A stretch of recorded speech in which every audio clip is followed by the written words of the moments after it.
So imagine you have scores of content creators with scads of sites, and every single one of these sites has a different tagging structure. What do you have? You don't have a unified content ecosystem, that's for dang sure. What you have is a mess.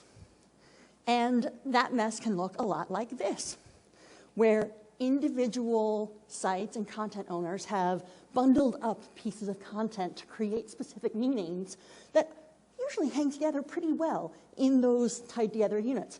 But if you're looking at one bundle and you have a question about another bundle, there's no way to easily get there.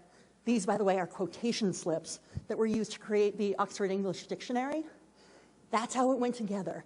And it was this sort of organization that led to one unified content system where if you're looking up a word and you have questions about another word, you can find it because things are linked. I'm going to ask you a question that is near and dear to my heart. How is content strategy like a rutabaga? No one, okay. Well, a rutabaga, which is that vegetable right there, is known by lots of different words, depending on where you're from, your culture, what your family calls things. You might call it a rutabaga, you might call it a swede, or a neep, or a turnip. And if you call it a turnip, odds are you call what I would call a turnip a white turnip. And you don't have the word rutabaga at all. Now this links to content strategy for me because content strategy, the practices we have, the things we create, we all tend to use slightly different words from everybody else. And that can cause problems for people who like meaning. And I'm going to say the thing that nobody who likes specific meaning will ever say. And that is, I don't really care what you want to call it, as long as we can agree on what we're calling it for the moment we're having the conversation. So for the rest of this presentation, whenever I use a term that I think you might use in different contexts, or you might use a different term, or you have a tech person who's saying, that's not X, it's really Y, I'm going to stop, put some rutabagas up on the screen, and tell you what I mean for the context of this specific presentation. Our first rutabaga is taxonomy. And for me, in this presentation, I'm talking about taxonomies as a controlled vocabulary which may or may not be hierarchical. I don't care if that's lots of little taxonomies together. I don't care if my tech person calls it a term list, whatever. It is a controlled vocabulary which may or may not be hierarchical and which is composed of individual taxons. So any one term in that taxonomy, I will try to refer to as a taxon instead of a term or a tag or anything else. We'll save those words for later. Now, taxonomies are awesome. I love taxonomies, I really do. And if you ever want to get a beer sometime and just geek out, we can talk taxonomy all night. There are several qualities that make up a good taxonomy. It should have appropriate breadth and depth. It should use the language that your users are using. It should lack redundancy and bring clarity. It should be flexible and give you room to grow. It should accurately describe your content that you actually have. And it should actually describe your organization as it views itself and its place in the world. Because at their hearts, taxonomies are both instruments of classification, but also instruments of self-identification. They are political documents, and we'll talk about that more. To get talking more about taxonomy, I want to tell you about when I worked for an education-related association. I was a consultant brought in to give them a taxonomy that could help them do some interesting content-triggered effects on their website. Now, this association works with independent private schools from preschool all the way up through the end of senior high. Their members are mostly heads of school, board members, teachers, some parents, but high-level people in schools and caring about schools. I went in expecting to give them a taxonomy and was told, we have a taxonomy. They had a taxonomy that was almost 1,000 terms. The hierarchy went 6 deep across the entire thing.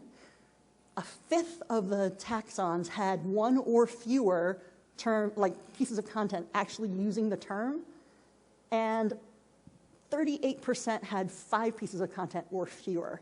In this 1,000 taxon vocabulary, most of it wasn't being used, and it led to all sorts of confusion. The content owners got a little confused. Most of my examples from here on in for this will come from one branch of their taxonomy, the curriculum branch, which you might think is pretty important for an education association. They had a lot of content about different curricula. So imagine you were going through your curriculum options and you hit seafaring and then navigation and orienteering. We probably all have a pretty good idea of how those fit together and why they're nested that way. But if you got actually to orienteering, all the content there was about freshman orientation. And freshman orientation is very important to these schools, but it won't help them if they're trying to teach people who are lost at sea. They also had lots of curriculum items about environmental sustainability, and those were all tagged with hazards and safety concerns, like the content that was about what to do when you have radon in your dormitory. They weren't really linked. And at the most basic, content owners got confused and would tag things as being about principles, ideas, instead of being for principles of the people who run schools. In this one branch, in curriculum, there were terms that nobody understood why they were there. There was no curricular item about ablutions. There was no curricular item about biorhythms. And there sure hellfire was not anything about sea urchin embryology. So how did sea urchin embryology end up in their taxonomy? Well, they had a really dedicated, smart, passionate person who came up with their taxonomy. This guy was not doing it to be a jerk. He wasn't a guy who didn't understand taxonomy, but he got into a very completionist mindset. He thought he was going to future-proof his taxonomy by coming up with everything that might ever possibly need to be in there. So they had a great taxonomy for stuff that was never going to be them. So there was no good fit.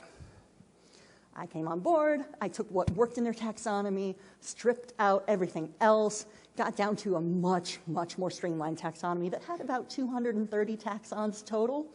The big pink mess of their former curriculum is now that little tiny mess of curriculum.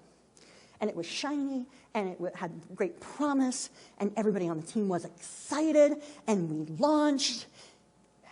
And that's an Edsel. The Edsel was a great car, and nobody liked it, and it wasn't really fated for good success. And even though the taxonomy I gave them had the right depth and breadth and accurately reflected who they thought they were and what their content actually was, it was very controlled, and it constrained them through that control. It's like they wanted to, like everything they were talking about was combine harvesters. And so they assembled the little bricks that would let people build a combine harvester. And they knew that if they gave the same bricks and the same designs to somebody else, they too could build a meaningful combine harvester. And the next person could do it, and the next person could do it. And that's great, and control gives you that. But it doesn't give you a pony palace. And sometimes your content owners are going to need to build a pony palace. And if you haven't given them the tools to build a pony palace, they are going to find some other way to get their content out. That will often mean they're going around you, they're fighting you, or they're ignoring you.